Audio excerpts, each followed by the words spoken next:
こんにちは。お元気ですか？今日は9月20日土曜日ですね。週末ですね。なんか曜日感覚が本当なくって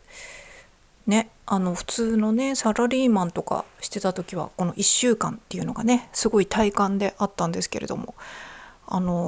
そっか、でもゴミを出す日が何曜日っていうのでかろうじてその1週間のこのリズムとかいうのはあるかもしれないですね。何曜日は燃えるゴミの日だみたいなね。特に夏とかはね、絶対に毎回ゴミ出ししたいので、たとえゴミ袋にちょっとしかまだ溜まってなくても、夏はね匂いとか出るの嫌なんでね、毎回捨てるようにしてますね。週に2回燃えるゴミの日があるんで、必ず週2回は出してます。今日もねいつも通り起きて自分家でお仕事してね、完全在宅ワークなんでね、自分家でお仕事して、でちょっと洗濯して、洗濯っていうかね、ランチョンマットみたいなね、コーヒー入れる時もいつも敷いてるやつなんですけども、あれをね洗い物を何枚か貯めていつも手洗いしてるんですよね。ちょっと食べ物飲み物に関わるものは普通の洗濯用洗剤がなんかちょっと嫌で、純マルセルの純粋な石鹸でね手洗いしてますね。それをゴシゴシ手洗いして干したりとかねしてたんですけども、そうやって干してる時ふと、あれ、誰々今元気かなとかね、すごい昔仲良くしてた人たちのことを思い出したりとかするんですよね。もう特に連絡を取ることとかもなかったりするんですけれども、もう連絡先すら分かんなくなっちゃってるって人が多いんですけれども、それでもねちょっといつか会いたいなっていう気持ちはねあるんですよね。だからその一人でもつながってる人がいれば、その人がこういろんな人と連絡を取ったりとかしてればね、またこういずれ連絡を取ることも可能じゃないですか。だから、いつかね会いたいなと思ってるんですけど、この若い頃に出会った人たちとこのタイムスリップしたみたいにお互いこのおばさんとかおじさんになった状態で会うっていうのちょっと面白くないですか？どんな風になったみたいな、答え合わせみたいな。いや答え合わせっていうかね、別に合わせることないんだけど、なんかちょっと面白いなって思ったりしませんか？あと私はストーリーが大好きなんで、ストーリーっていうか物語ね、人の人生その後どうだったとかね聞くのも大好きなんですよ。私小説とかね漫画とかねそういうのも大好きなんですけれども、つまり物語ね、それと同じ感覚で人の人生とかそういうストーリーを聞くのも超大好きだから、飲み会とかでそういうの聞くのとか面白いですね。だから例えば会社の同僚とかの、実はこう昔こういうことがあって、こうこうこうで今こうなってるんだっていう話を聞くのも結構好きだったりしますね。だからこの若い頃お互い若い状態でこう知り合って、若い時にいろんな関係でいろいろこう関わり合った人たちと、お互いこうもう中高年みたいなね世代になった時に超久々に会って話をしたら、その後どんな人生が展開されてたんだっていうのをね聞くのがねちょっとおもろいなっていうかね、楽しいなというか、ちょっとすごく興味深いなって思ったりしますね。もちろんこの漫画とか小説とかとは違って、その人のリアルな人生の話なので、ちょっと人には言えないこととか、ちょっともう辛くて言葉にできないこととかもね、もちろんそういうのもあるとは思いますけれども、それはそれで全然いいんですけども、私の知らない物語を乗り越えて今こんな感じになってるんだなっていうのを想像するのも面白いっ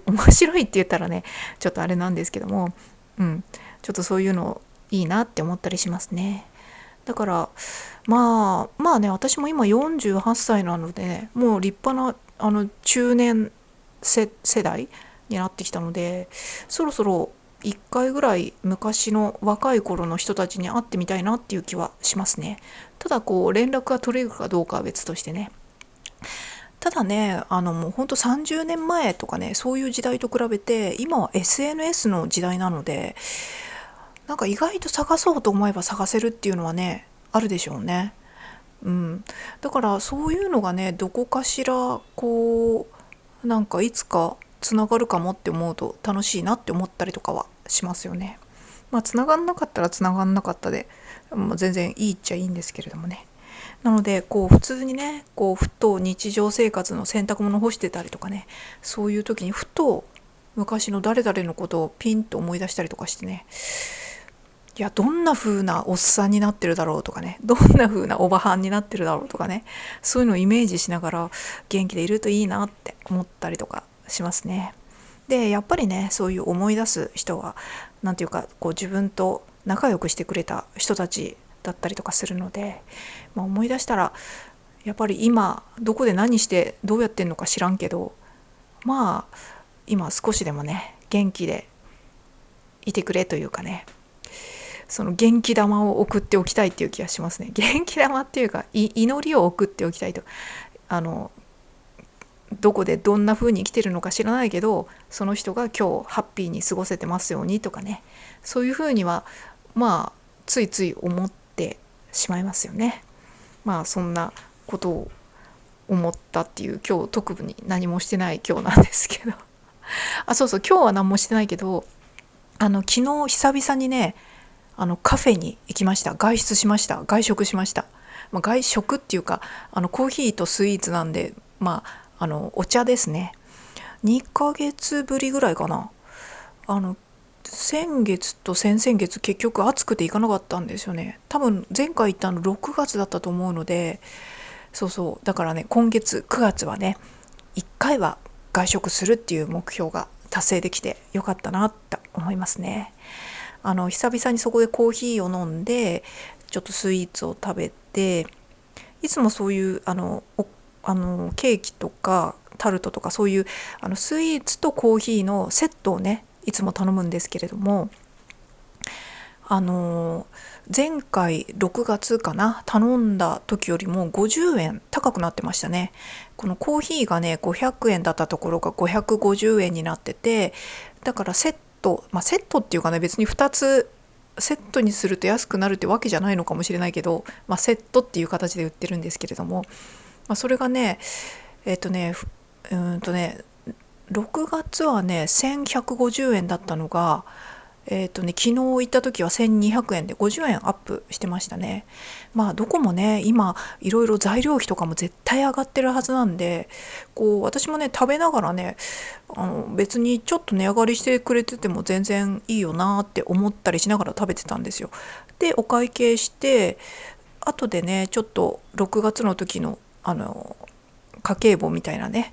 やつをチェックしてみたら、50円高くなってるわと思って、当然だよねって思ったりしましたね。ちょっとでも高くなってもいいから、やっぱり美味しいスイーツとかをね、ちゃんとした良いものを出してくれるところはね、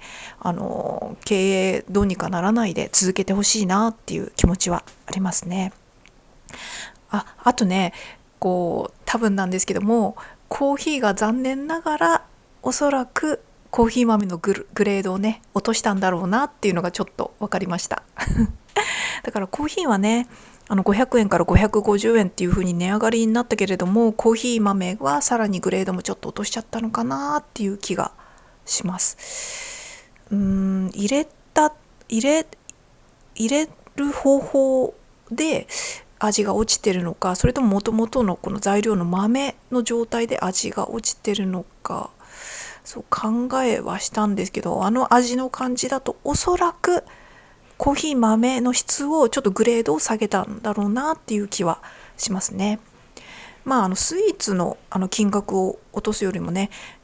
上げるよりもね、やっぱり飲み物だけ頼むって人もいますし、やっぱそこを上げていかないとなかなか経営的には厳しいんだろうなっていうふうに思いましたね。だからね、多分いい豆使っちゃうとおそらく原価的にコーヒー代ね600円とか650円とか出さないとなかなか厳しいとかね、そういうことなのかもしれないですね。また次回とか行ってみてね、毎回毎回コーヒーの味がどうもだなーって思うようだったら、今度からね、別に私の場合は紅茶を頼めばいいだけの話なので、そこは全然 OK っていう気がしてます。美味しいコーヒー飲みたいんだったら自分家で飲めばいいので、自分家でね豆を取り寄せてちゃんといい豆を買うことはできるのでね。そうそう、そこはね、とにかくスイーツが美味しいんですよ。このスイーツ、いろいろこう季節のフルーツを使ったスイーツっていうのをね、その時期に応じてこう出してるんですけれども、いろいろこう材料がね、スイーツってアイスが乗ったりとか、フレークが乗ったりとか、ムースが乗ったりとか、生クリームが乗ったりとか、いろいろあるじゃないですか。その一つ一つの材料がね、本当にそこ美味しくてですね、しかもね、手作りなんですよね。だからこれ材料費高いだろうななんて思いながらそうそう、だからこれだったらそこそこ高くてもしょうがないというかね、別にね、ちょくちょく行くわけじゃないんで、1ヶ月に一遍とかなんでね、私も行こうと思ってもね。なのである程度高くなったとしても、たまに行くカフェで美味しいものがちゃんと食べれた方がいいので、ちゃんとね、その原価に見合った金額で出していただいて、ゆっくり味わって美味しく食べたいなっていうふうに思ったりとかしますね。そんな感じで昨日はカフェに行きましたね。そうそう、ちょっと前から私自分で持ってる小説をね読んでますっていう話をしてましたけれども、シリーズもののね、作者高田薫さんの商い正伝金と銀っていうシリーズがあって、この13巻のシリーズなんですね。それ出るたびに買ってて、2,3 年前ぐらいにね、そのシリーズが完結して終わって、それからちょっともうすっかりこう忘れてたっていうかね、結構本を読まない生活をしてたので、結構なんか目の前のことにねアップしてて、とはいえ本は読んでたけどね。でこのシリーズの特別版が出てることに気づいてなかったんですよね。で最近それに気づいて、で特別版を買う前にこの13巻を読み返してたんですけども、結構あっという間に全部読み切って13巻で、読み切る頃にちゃんと Amazon でね特別巻を注文しといて、特別巻が2冊あって、上巻と下巻でね、とっても面白かったですね。いやー、なんかこうなんていうか、連載シリーズものの小説って本当にいいよなと思って、やっぱりこうなんていうか、この主人公とかその他のキャラクターとかにもですね、すごく感情移入するし、新刊が出るたびに買ってるから、自分も一緒にこうだんだん年を取ってってるわけなんですけどこの13巻が全部こう終わるまで何年かかったろう、6、7年かな。だからその間自分もこう新しい巻が出たって思うたびにわーいって思いながら本屋で買ったりとかね、そういうのがあって、で全部こう最終巻までいったら、この 1巻から続けて読むっていうのがまた醍醐味ですよね。そんな感じでね、商い正伝金と銀の、13巻とプラス特別巻の2巻、合計15巻を一気読みしましたね。特別巻の2つは結構ね、その主人公以外の他の登場人物のスピンオフみたいにね、それの短編集になってたんで、すごくね読者からしたら嬉しい、ちょっとこれ気になってたんだよねっていうところがね、すごく描かれてて、すごく良かったですよね。で前々から思ってたんですけど、高田薫さんの小説って多分ほぼ全部読んでると思うんですけども、最新のやつとか読んでないと思うんだけど、主人公がいつも女性なんですよね。だから男性のは基本的にはたまたまか書きにくいのか分かんないけど、あれなのかなと思って、ただこの短編集の中には、短編集というかその特別感の中には、この他の登場人物の男性のやつのショートっていうか短編も入ってたので、それはそれで面白かったですね。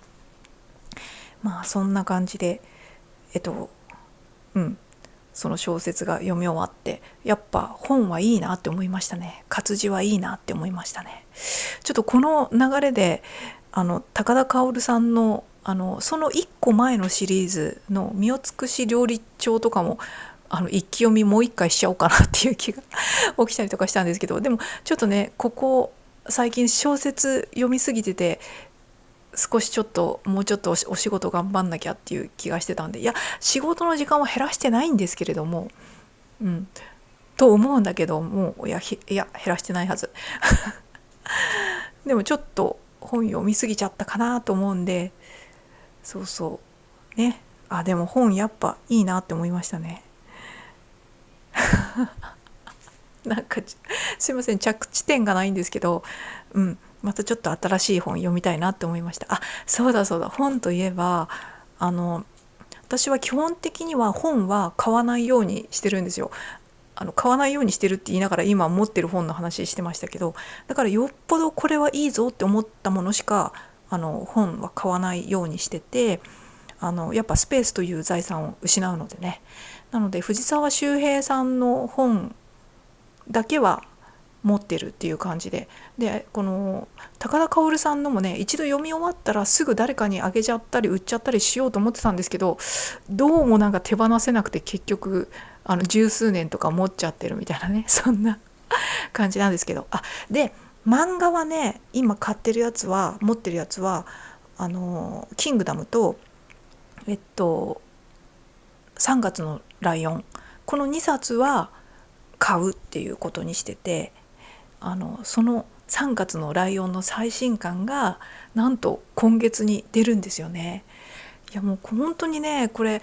なかなか新しい刊が出ないんで1年以上かかったりとかするんで、すごく楽しみにはしております。3月のライオン、次何巻だっけ、18巻とかだったかな。それもなかなかのスペースになってきちゃったんですけど、おそらく20巻くらいで最終回行くんじゃないかなって、全然知らないけどって思ってたりするので、それは20冊ぐらいで、スペース的にはいいかって思うんですけどね。キングダムのスペースがね、今何巻だっけ、77巻ぐらいだったっけ。それはね、本当にスペースという財産を失っちゃうんですけど、だから本当はキングダムね、買う予定はなかったんですけど、買いたいけどスペースがって悩んだ末にKindle、電子の Kindle のやつの一番いいやつ買ったんですけど、 Kindle で買ってみたら、なんかね、やっぱり紙じゃないとダメだなと思って、結局紙で買うことにしちゃって、でもキングダムね、100巻ぐらいまで行くみたいなことをだいぶ前に作者の人がどっかで巻末かなんかで書いてたんで、ちょっとねスペース大変だなっていう感じですね。あとね、Kindle はねカラーじゃないんですよ。白黒じゃないので、それもねちょっと寂しいなっていうのがあって、やっぱり表紙の絵とかね、そういうのちょっとやっぱカラーを見たいじゃないですか。そういうのがあって、ちょっと Kindle はねもう埃をかぶっております。他のタブレットだったらカラーも見れたりするのかな。いいやっていう感じなんですけど、そんな感じでやっぱり本っていいですよねっていう感じでございました。本当にね、私の人生がクソみそな状態であったとしても、もう本があるだけで生まれてきてよかったなって思ったりしますもんね。それくらいこの内容的にすごく感情が動く素晴らしい内容を書く作家さんとか漫画家さんとかね、本当に同じ人間なのかなって思いますね。こんなストーリーを生み出すなんてって本当にすごいって思ってますね。だから小説家とかね、本を本なんか全然書けないですけど、ちょっと書いてみようかなと思ったことあったんですけど、全然書けなかったですね。小説の書き方とかね、いろいろそういう本をね、若い頃ちょっと買ってみて試しにやってみたら全然無理でそうそう、だから全然小説でも漫画でも書く才能がないのに、読むのはこんなに気軽に簡単に、しかも大したお金もかけずに読めちゃうなんて、なんてなんて言うんだろう、なんてラッキーなんだというかね、なんてありがたい世界なんだって思ったりしますね。本当に生きてることに絶望しても、こんだけ面白い漫画と小説があるだけで生まれてきてよかったなって思うレベルでございますってな感じで、あのちょっと特に締めがないというか着地点もないんですけど、ということでございました。それではまた。